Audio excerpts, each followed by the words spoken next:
All right, let's take our DSUM function criteria even a step further. We've seen a single criteria where we're getting where category is equal to rent, and we've included the software category as well. So now we're getting total sales where category is equal to rent or software. Well, that was an OR statement. Let's take a look at utilizing an AND statement inside of our criteria. Now I'm going to start out simple with this one, and then we can build up. So my first step, I'm going to go to my formula. I'm going to give that just a double click here. And I'm going to change my criteria from I2 to I4. I'm going to go back to just rent.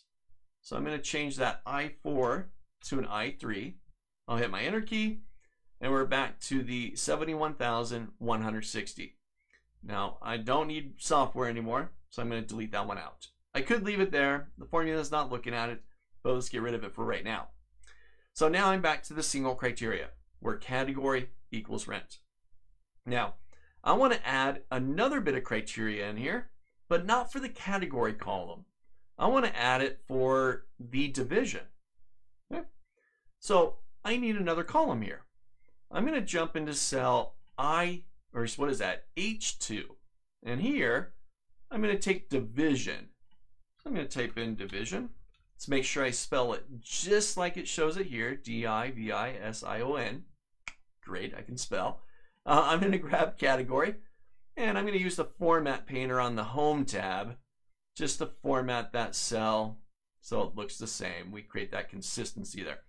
Totally just an option, not required of you. Really, the only thing that's required is that that text right there matches the text inside the list. That's the big gotcha.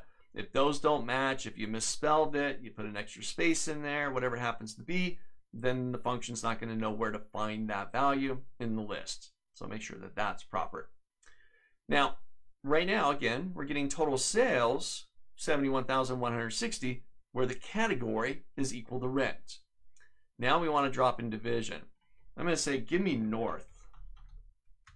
So now, this is an AND statement. I want to get total sales where category equals rent and division equals north. So where those two things are true, then sum it up. All right. So if I go into my formula here, I'm going to click on J3. I'm going to go hit the little FX button.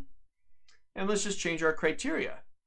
So instead of I2 to I3, we're going to do H2 to I3. So I'm just going to change that from an I2 reference to an H2 reference. Let's get that entire little table there, and I'll hit OK. And we've now got our total where division equals north and category equals rent. So we've got both and OR statements that we can accomplish here within our DSUM functions. Now, what about both of them together? We did an OR. That was with rent and a category of rent or software. Now we've got an AND. We're getting where division is north or category equals rent. Well, what if I want multiple categories for the same division or different divisions? Well, take a look. If I go back to the formula again, I want to put another row down below for more criteria.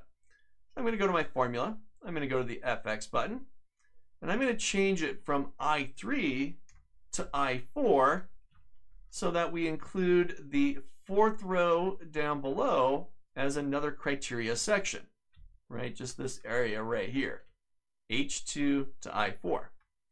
So I'll hit OK. Now the number did change because those cells are blank. There's no criteria there. So it's actually including everything within there. So I'm going to change it. I'm going to say, I want north again, but this time that number then changed again because now it's calculating for all of north, but I want a specific category for north. So I'm going to put software in there. I'll hit my enter key. So we're utilizing the DSUM function. We can get the total sales where the division is equal to north and rent, or it's equal to north and software.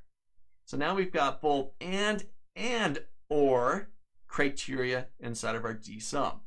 Now there's a bit going on in here, but really what it comes down to is you've got your column headers, and down below you've got any criteria that you want to include in the calculation. Just remember to get in there and update the criteria section so that it includes everything you want to include in the calculation. Try this out.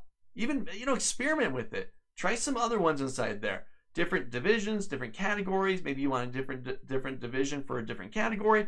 Whatever it happens to be. The beauty of this calculation is you've got all the values right there. You can modify them, change them to whatever you need, and the calculation updates for you. Try this one out.